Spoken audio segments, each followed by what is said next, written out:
சிவன் இந்து சமயத்தில் கூறப்பட்டுள்ள மும்மூர்த்திகளுள் ஒருவர். சைவ சமயத்தின் முழுமுதற் கடவுளாகவும் பிறப்பும் இறப்பும் இல்லாத பரம்பொருளாதலால் பரமசிவன் என அழைக்கின்றனர். இவர் தனது ஒரு பகுதியிலிருந்து அன்னை பராசக்தியை உருவாக்கினார் எனவும், பின்னர் இருவரும் இணைந்து ஆனந்த தாண்டவமாடி அண்டசராசரங்களை உருவாக்கினார்கள் என்றும், தனது உடுக்கையிலிருந்து படைத்தல், காத்தல், அழித்தல், மறைத்தல், அருளல் எனும் 5 பணிகளுக்கும் அடிப்படையான ஓம் என்ற பிரணவ மந்திரத்தை உருவாக்கினார் எனவும் கருதப்படுகிறது. பின்னர் அன்னை பராசக்தி படைப்பிற்காக பிரம்மதேவரையும் அதன் பிறகு காப்பதற்காக காக்கும் கடவுளான விட்டுணுவையும் உருவாக்கினார் என்றும் கருதப்படுகிறது. கடவுள்களில் ஊழிகாலத்தில் இவர் மட்டுமே நிலைத்திருப்பவராதலால் சதாசிவன் எனப்படுகிறார்.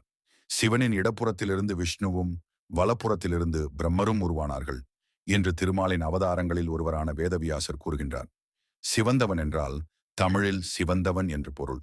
வடமொழியில் சிவம் என்ற சொல்லுக்கு முழுமையானது மங்களகரமானது என்று பல பொருள் உண்டு.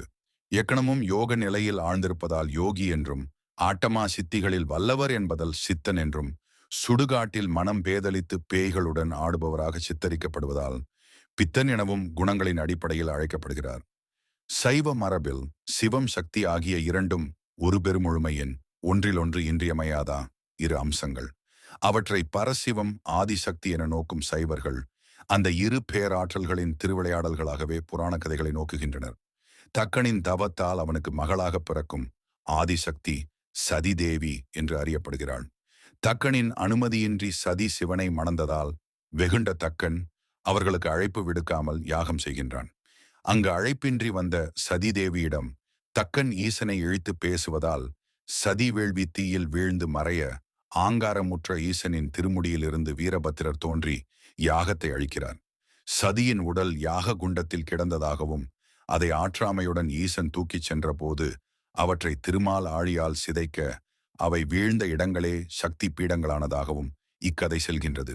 பின் பர்வதராசன் மைனாவதியின் தவத்துக்கிறங்கி சக்தி மீண்டும் பார்வதியாக அவதரிக்கிறாள். கடுந்தவமிருந்து ஈசனை கணவனாக அடையும் உமையவள் பின் பல அசுரர்களை அழித்து தேவர் துயர் தீர்த்தும் பிள்ளையார் முருகன் ஆகியோரை படைத்தும் ஈசன் தேவியாக வீற்றிருக்கிறாள். பகிரதனின் முன்னோர்கள் சாபம் பெற்று சாம்பலாக இருந்தார்கள். அவர்களுக்கு முக்தி கிடைக்க பார்வதியின் மூத்தவளான கங்கை பூமியில் நதியாக பாய்ந்தால் மட்டுமே இயலும் என்பதை அறிந்த பகிரதன் கங்கையை நோக்கி தவம் இருந்தார். சிவபெருமான் கங்காதரன் என்று பெயர் பெற்றார்.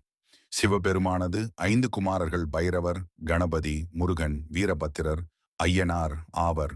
பார்க்கடலை கடைந்த போது திருமால் மோகினி அவதாரம் எடுத்து சிவபெருமானுடன் கூடி பெற்ற ஐயனாரே என்று ஐயப்பன் என்று அறியப்படுகிறார். கைலையில் பார்வதி தேவி மானசீகமாக ஒரு குழந்தையை தோற்றுவித்தாகவும், சிவபெருமானை அறியாத அக்குழந்தை அவருடன் சண்டையிட்டு தலையிழந்தாகவும், பார்வதி தேவியின் வேண்டுகோளை ஏற்று யானை முகம் பொருத்தி அம்மகனை மீள்வித்தாகவும் இந்து சமய நூல்கள் தெரிவிக்கின்றன.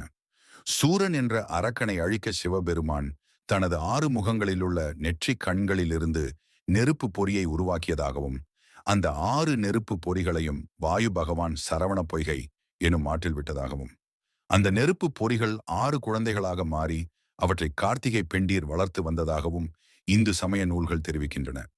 6 குழந்தைகளையும் அன்னையாகிய பார்வதி அரவணைத்த பொழுது 6 முகங்களை கொண்ட முருகனாக அக்குழந்தை மாறியது. தர்காவனத்து முனிவர்களின் ஆணவத்தினை அழிக்க சிவபெருமான் திகம்பர மூர்த்தியாகச் சென்றார்.